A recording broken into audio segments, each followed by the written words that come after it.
Business, le grand journal de New York, Sabrina Quagliosi. Bienvenue dans le Grand Journal de New York, votre rendez-vous du week-end. Comme chaque semaine, pendant 1 heure, nous allons à la rencontre de ces Français, et il y en a beaucoup, qui vivent et font l'actualité ici aux États-Unis. Nous serons dans quelques instants avec Nicolas Dungan, conseiller spécial à l'IRIS. Il nous livrera son analyse sur les dossiers marquants de la semaine outre-Atlantique, la falaise fiscale, à quelques jours seulement de la mise en place automatique de hausses d'impôts et de coupes budgétaires. Peut-on encore arriver à un compromis? Nous lui demanderons également son sentiment sur le débat concernant la réglementation des armes dans le pays. La tragédie de Newton va-t-elle changer la donne? Au sommaire également de cette émission, en cette période de fin d'année, la France a-t-elle la cote auprès des Américains? Sont-ils nombreux à faire le déplacement pour passer Noël ou le jour de l'an au sein de notre capitale? Des questions que nous poserons à Anne-Laure Tincer. C'est la responsable d'Atout France ici. C'est elle qui s'occupe de promouvoir la destination France aux États-Unis. La magie de Noël va-t-elle frapper à la porte d'Hervé Pousseau? C'est notre troisième invité. On a décidé avec l'équipe du Grand Journal de mettre en avant l'histoire de ce chef pâtissier français basé à New York, dont la boutique a complètement été détruite par l'ouragan Sandy fin octobre.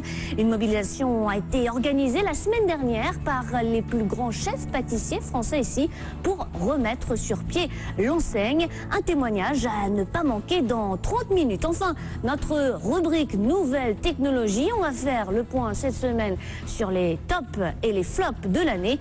Ce sera avec notre expert Alexandre Mars. BFM Business, numéro 1 sur l'économie. Et on démarre ce Grand Journal de New York avec le regard d'un expert sur les faits marquants de la semaine. Et comme chaque semaine, impossible d'éviter le fameux dossier de la falaise fiscale. Les taux se resserrent, le temps presse. Nous sommes à quelques jours de la date butoir qui marque la mise en place automatique des hausses d'impôts et de coupes budgétaires qui pourraient, selon les experts, si rien n'est fait, plonger le pays dans une nouvelle récession. Nicolas Dungan, bonjour. Bonjour. Alors, vous êtes conseiller à l'IRIS à Paris. Vous êtes également chercheur à l'Atlantic Council de Washington. Exactement. Expert en questions politiques. Vous êtes l'homme de la situation. On joue toujours à se renvoyer un petit peu la balle à Washington. John Boehner s'est pris une grosse claque avec l'échec de son plan B au sein de son propre parti. On se tourne du côté de Harry Reid. C'est de l'incompétence, des égos démesurés, une tactique de négociation. Pourquoi on n'a toujours pas de compromis aujourd'hui? Je pense que le Parti républicain est en miettes. Ouais. Et ce parti qui était assez centriste dans le temps, était un parti qui avait la crédibilité d'être ce qu'on appelle un parti de gouvernement, aujourd'hui est en train de souffrir de conflits internes qui font que les membres du Tea Party, qui sont extrêmement idéologiques, en fait, ont pris le peu de pouvoir qu'il leur reste en disant on va dire non, on va continuer à dire non. Et donc, c'est quoi ça? C'est parce que John Boehner n'est pas assez catégorique à votre avis, ou c'est vraiment je pense que pas l'effet d'un seul homme, la discipline de parti aux États-Unis, contrairement par exemple à la Grande-Bretagne, voire à la France, la discipline de parti est quand même relativement limitée. Ouais. Parce que chacun des élus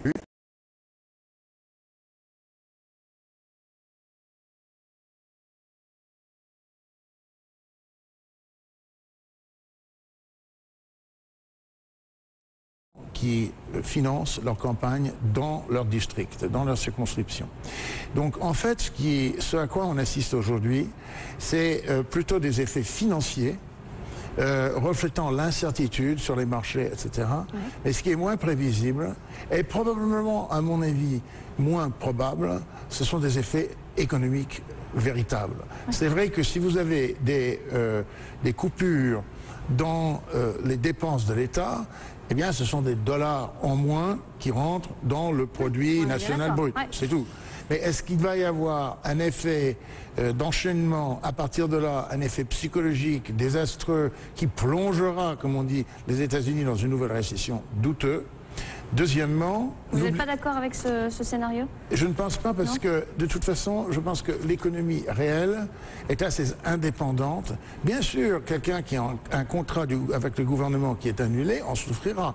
Mais est-ce que les gens vont retirer leurs enfants des écoles privées? Est-ce qu'ils vont annuler leurs vacances? Est-ce qu'ils vont convertir leur compte en banque en francs suisses? Je ne pense pas. Je pense que l'économie réelle a beaucoup plus de robustesse que cela. Et d'autre part, n'oublions pas que puisque la décision relève de l'action du Congrès, le Congrès peut changer d'avis et passer une nouvelle loi le 3, le 4, le 25 janvier. Donc le fait que ces nouvelles mesures entrent en jeu à partir du 1er janvier ne veut pas dire que ce ne soit pas réversible quelques jours après. Alors, ça veut dire quoi concrètement? On parle véritablement toujours, on se focalise sur cette date butoir. Est-ce qu'on peut arriver à un compromis à votre avis, même si c'est un tout petit package et qu'on revoit après? Oui, c'est-à-dire qu'il ne s'agit pas d'une falaise et ce n'est pas fiscal. C'est budgétaire et c'est plutôt des obstacles budgétaires et on peut éliminer quelques obstacles ça et là, en laisser d'autres pour plus tard. Donc en fait, il est tout à fait possible de s'attaquer au problème d'une façon partielle, par morceaux, dans le temps, etc. Qui c'est qui va céder? Voilà, le premier, à votre avis, politiquement, c'est beaucoup plus facile de faire comme ça. Barack Obama serait plus à même de céder, de faire de plus de concessions ou plutôt là, il n'en a pas grand besoin parce que de toute façon, c'est un républicain de se ranger, n'est-ce pas? Et donc, oui, le jour où un compromis sera politiquement avantageux pour lui, il pourra le faire, mais il n'a pas besoin de le faire avant. Bon, alors, autre gros dossier de la semaine, on a beaucoup parlé également, là en revanche c'est sur une toute autre note, la tragédie de Newtown qui a relancé le débat sur la régulation des armes ici aux États-Unis. Alors d'abord, ce qu'il faut savoir, c'est que par rapport à la France, on peut peut-être ne pas forcément bien comprendre ce qui se passe, 25% des foyers américains ont une arme. Et 99% des acheteurs d'armes sont des hommes et des jeunes, et qui de plus en plus regardent les fusils paramilitaires comme des jouets. Donc il ne s'agit plus des gens qui ont une arme à la maison, un fusil, pour faire de la chasse en vertu des règles, etc. Il s'agit d'une population d'hommes de plus en plus jeunes, de plus en plus habitués à faire des jeux vidéo, et pour qui il s'agit d'un hobby, d'un passe-temps et d'un truc masculin, d'un truc de mec, n'est-ce pas? Et c'est là où c'est extrêmement dangereux.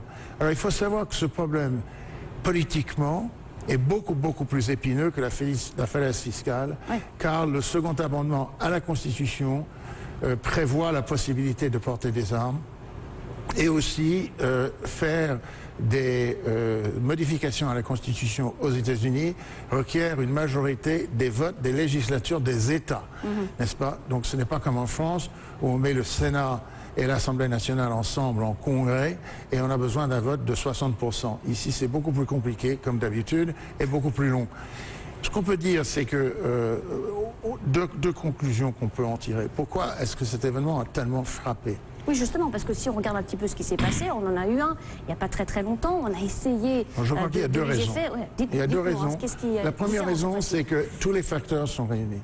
C'est des enfants, c'est à une école, c'est la période des fêtes, c'est inattendu, etc. Et puis, il y a un deuxième facteur... inattendu, inattendu, on est toujours choqué.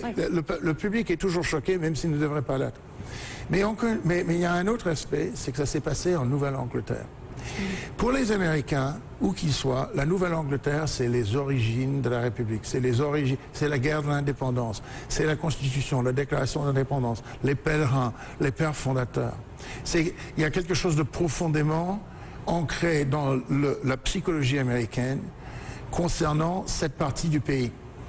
Et donc s'il y a quelque chose qui se passe au Colorado ou dans l'Arizona, dans un supermarché à l'Arizona, c'est pas l'Amérique profonde, c'est pas le début de notre vie nationale, mais là c'est un village avec des églises blanches, des bâtiments en briques. Donc ça va changer la donne à votre avis? On va vers plus de régulation? Ça change la donne psychologiquement, est-ce que politiquement on peut changer quelque chose? Ça dépend d'une seule chose, c'est la volonté de démanteler l'industrie de la fabrication et la distribution des armes. Walmart est le premier distributeur de ces engins-là.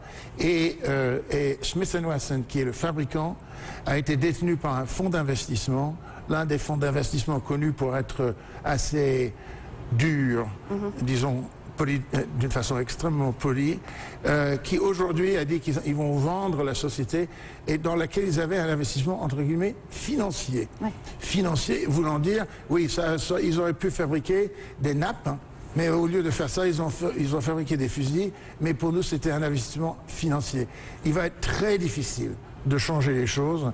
Mais le lobby quand même est très très puissant. Le gun lobby. La NRA. La NRA, c'est le gun lobby. Mais il faut savoir que c'est toute une industrie. C'est toute une industrie et il faut démanteler l'industrie de la source, de la fabrication à la vente et tous les télescopes et toutes les autres embellissements qui vont avec ces trucs-là. Ah, vous êtes en train de nous dire que c'est pas possible en gros? Je suis en train de dire que c'est... Je pense qu'il y a une volonté politique, mais la voie va être très dure. Oui, la marge de manœuvre de Barack Obama. Mais vous avez quelqu'un comme le maire Bloomberg de New York, qui vraiment est parti en campagne. Il en est dégoûté. Or, il a beaucoup d'influence. Et la NRA qui aujourd'hui est en train de patauger, la NRA a dit non mais la solution à ça, c'est de mettre des policiers armés dans des écoles. C'est complètement... on est bien d'accord. Oui, n'est-ce pas? On se passera le commentaire là-dessus, mais... on vient d'en faire sans en faire. Donc du coup, le futur de ce côté-là, à votre avis, je pense que ça va être très lent, très difficile et difficile d'envisager comment on change les choses d'un jour à l'autre. Il faut vraiment changer les mentalités du pays et d'un certain type d'Américains, d'un certain niveau social pour qui le droit de pouvoir jouer avec ces trucs-là est en fait considéré comme sacré. Alors j'ai envie de terminer, Nicolas Zengan, avec cette autre annonce cette semaine. John Kerry qui va remplacer Hillary Clinton. C'était attendu? C'est une bonne chose? C'est attendu. Moi je pense que c'est une décision relativement audacieuse de la part de Barack Obama parce que ça ouvre ce siège dans le Massachusetts. Pourquoi est-ce que ce n'est pas le gouverneur du Massachusetts qui choisit le sénateur de remplacement comme dans d'autres États et donc il n'y aurait d'élections qu'aux prochaines élections prévues dans 2 ans parce que Mitt Romney a été gouverneur du Massachusetts et en tant que républicain on a voulu lui barrer la route. Donc en fait il va y avoir une élection dans le Massachusetts. Kerry est l'un des meilleurs. C'est quelqu'un d'expérimenté,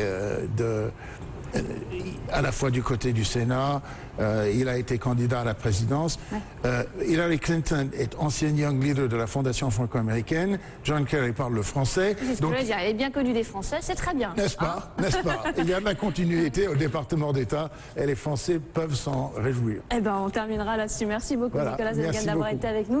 Restez avec nous sur BFM Business.